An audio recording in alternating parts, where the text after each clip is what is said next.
Martin, Monsieur le Premier ministre, Mesdames et Messieurs le ministre, Mesdames et Messieurs les parlementaires, Salam alaikum wa rahmatullahi. C'est la première fois que je prends la parole pour la nouvelle année 2015. Je profite de l'occasion pour présenter mes meilleurs vœux à l'Auguste Assemblée. Et je profite également de cette occasion pour souhaiter un bon rétablissement au président de l'Assemblée nationale, M. Idriss Arnaout Ali.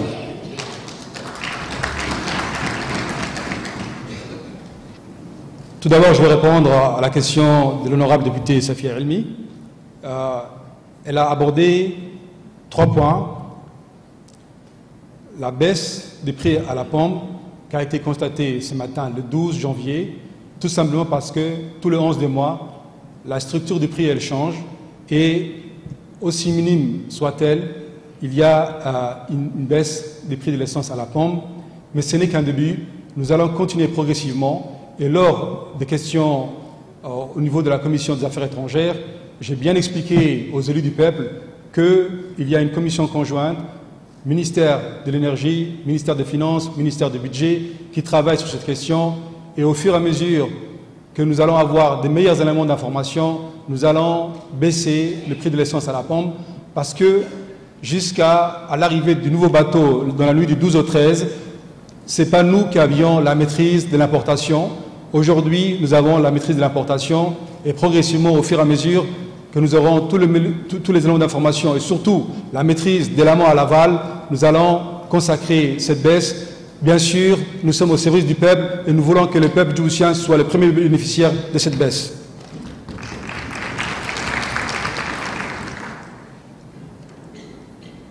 Djibouti 2020 doit être le premier pays africain à utiliser 100% d'énergie verte. Puisque l'occasion me nous donner, je vais vous éclairer sur cette question. Djibouti déjà utilise 65% d'énergie verte grâce à l'importation de l'hydroélectricité en provenance de l'Éthiopie. Nous allons renforcer non seulement cette ligne, et nous sommes en train de faire des travaux au niveau de Hurso en Éthiopie, et au mois de mai 2015, ces travaux seront terminés, et Inch'Allah, pour l'été, il n'y aura aucune coupure. Nous allons, ça se présenter devant vous, nous avons pris une solution. Nous avons aussi une deuxième ligne qui va passer par Gaddafi pour renforcer ces 50 lignes. Et il y a deux autres lignes, une ligne qui va aller de Djibouti au Yémen et une autre ligne qui va aller de Djibouti vers l'Arabie Saoudite. Concernant celle qui va aller vers le Yémen, la commission tripartite est déjà mise en place et elle est en train de travailler. Sur celle de l'Arabie Saoudite, elle sera mise en place un peu plus tard. Mais quand on va mettre l'électricité au niveau de l'eau, avant que ça passe dans la mer par câble, il y aura un transformateur et une partie de l'électricité dans la réalité au bord et tous les projets qui sont en train de se développer au niveau de l'eau. Et parallèlement, nous allons exploiter l'énergie solaire. Nous avons un projet avec un privé de 50 MW. Et nous avons également un projet financé par le Qatar éolien de 60 MW. Mais la priorité des priorités, c'est la géothermie, puisque notre pays a un potentiel de 1000 MW. Bien sûr, les travaux vont commencer dans quelques temps au niveau du lac Assal. C'est un projet financé par plusieurs partenaires, notamment la Banque mondiale. Mais le plus important, c'est de s'approprier nous-mêmes ces travaux. C'est pourquoi nous avons mis en place l'ODEC, l'Office djiboutien de développement de la géothermie, et très bientôt nous allons acquérir une foreuse qui va nous permettre nous-mêmes de forer l'ensemble du pays. Tout d'abord, nous allons commencer par le binaire. Pour le binaire, il n'y a pas besoin de creuser très profond. Vous avez vu l'eau qui vient de PK20, qui alimente Rodam et d'une certaine température. Il suffit d'avoir une température autour de 100 degrés pour avoir de l'énergie binaire. Mais l'objectif, je l'ai dit et je l'ai redit, c'est la géothermie, parce que c'est une des énergies les moins chères, les plus propres et les plus stables.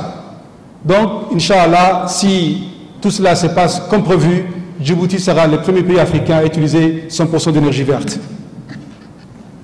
L'honorable député Hassan Saïd a parlé du stock stratégique. Bien sûr, tout État qui se respecte doit avoir un stock stratégique. C'est notre ambition, c'est le but de la mission que le président de la République nous a dévolue. Et Inch'Allah, nous allons commencer progressivement par un stock d'1 mois, mois, puis vers un stock de 3 mois, qui est la moyenne au niveau international. Mais à l'heure où je vous parle, nous n'avons pas de stock stratégique, nous avons qu'un stock d'urgence qui est environ d'une dizaine de jours. Et contrairement à ce qui a été dit, ce stock d'urgence, il est toujours disponible, il est là. Pour l'instant, il n'y a pas eu une crise pour que nous puissions l'utiliser. C'est un stock d'urgence qui a été financé par la Banque mondiale en premier lieu, mais qui est complété chaque mois par une taxe de 2 francs sur le prix du super. L'honorable député Mahmoud a posé la question à savoir, est-ce que les Djiboutiens peuvent investir dans la SHD? La SHD, à l'heure où je vous parle, est une société à 100% étatique. Le seul actionnaire, c'est la République de Djibouti. Le statut qui lui a été donné en 2000, à l'instar de Djibouti Telecom, du port, c'est justement pour permettre à ce que des investisseurs privés, qu'ils soient djiboutiens ou internationaux, puissent investir. Mais à l'heure où je vous parle, il n'y a pas d'autres actionnaires. Et s'il y a des actionnaires privés qui remplissent les conditions, qu'ils soient djiboutiens ou autres, nous les invitons à investir dans la SHD. L'honorable député Doualé a posé beaucoup de questions. Lors de la commission des affaires étrangères, il a posé ces mêmes questions. Avant de répondre brièvement à ces questions, je lui rappelle au député Doualé qu'il n'est plus en campagne électorale et que les questions qu'il pose doivent être basées sur des informations vérifiées. Pour les questions financières, le taux de crédit, etc., le ministre des Finances qui a négocié avec son équipe ces crédits est là et il pourra répondre à ces questions. Concernant la traduction du document, il y a un document qui a été joint à ces documents en anglais qui reprend les termes les plus importants et qui sont en français. Bien sûr, selon la Constitution, les langues officielles sont le français et l'anglais, le français et l'arabe, et effectivement, nous devons traduire pour l'Assemblée, mais il y a eu une question de délai. Contrairement à ce qu'il dit, le document nous a été transmis récemment. Le document que nous avons reçu au mois d'août, c'était les termes et conditions qui sont en français et dont il y a eu copie à l'instar des autres députés. Il a déclaré également que IPJ faisait des crédits à Djibouti. Moi, à l'heure où je vous parle, et je l'ai redit, je n'ai aucun élément d'information sur les travaux qui ont été faits par cette compagnie et nous avons engagé un audit pour avoir ces éléments d'information.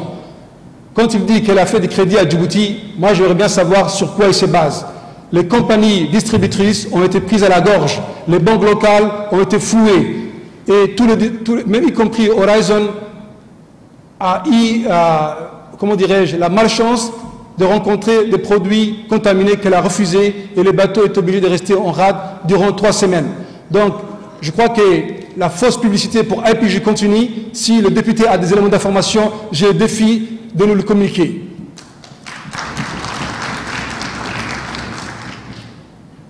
Concernant Total, il n'y a jamais eu une volonté de la République de Djibouti de mettre Total ou toute autre personne dehors.